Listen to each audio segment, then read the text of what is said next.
Deciding when you're going to retire is one of the most life-changing financial decisions that you make. It's an important one to get right. If you retire too early, you run the risk of running out of money later down the line, which is obviously a no-go.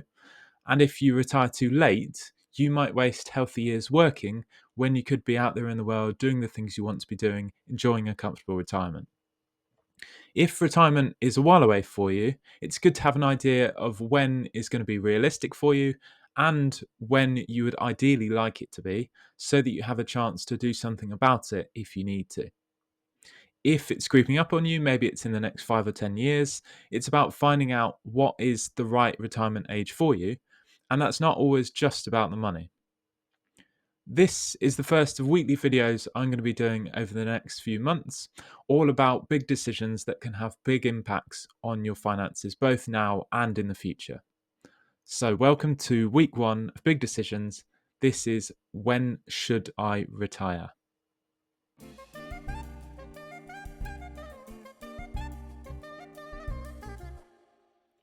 Before we go any further, please take a moment to read these risk warnings.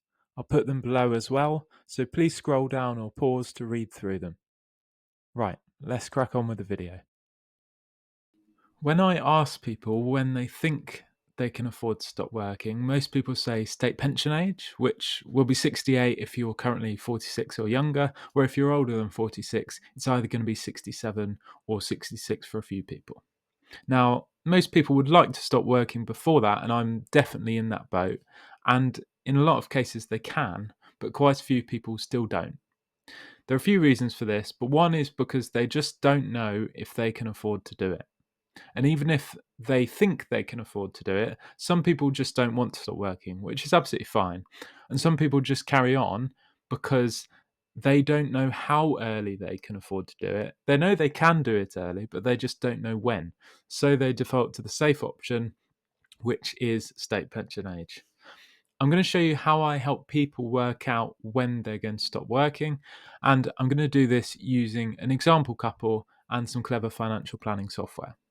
The couple I'm going to use are called Alex and Eliza, and I'm going to use them as a bit of a case study for all of the big decisions videos I'm going to be doing over the next few months.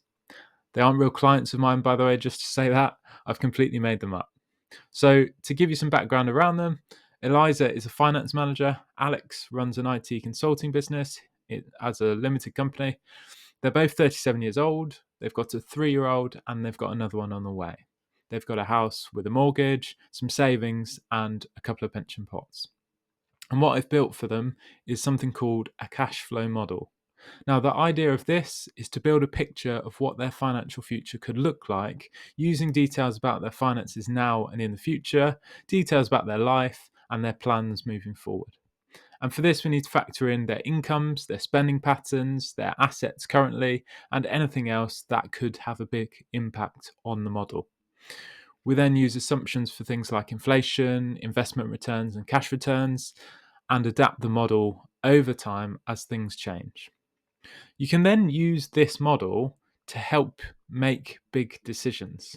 And it's something I use on a daily basis. It's probably the most important tool in my toolkit as an independent financial advisor. Here's what it looks like. This shows their forecasted money in versus money out over the years. So from their current ages of 37 all the way up until age 100. The black line shows their total spending each year, and the coloured bars show their different sources of income.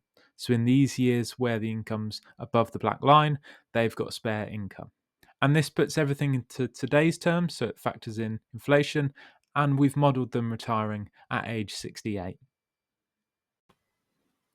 This graph is a forecast of their assets over time, everything not including their property, again from 37 to 100, with the peak being the retirement age of 68.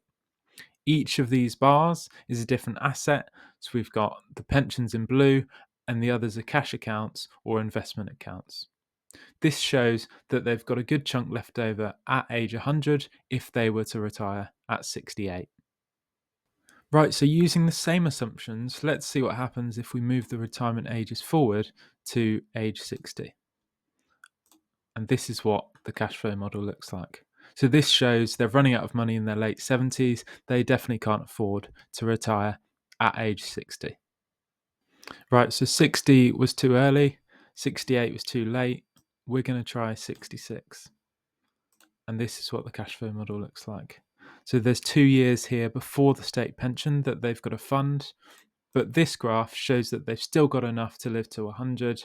They're not looking like they're going to run out of money based on this forecast. So they're just right. Goldilocks retirement age is 66.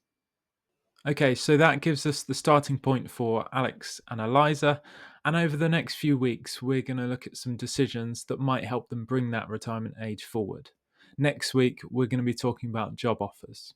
If you've got any questions about anything I've talked about today, feel free to drop me a message or send me an email.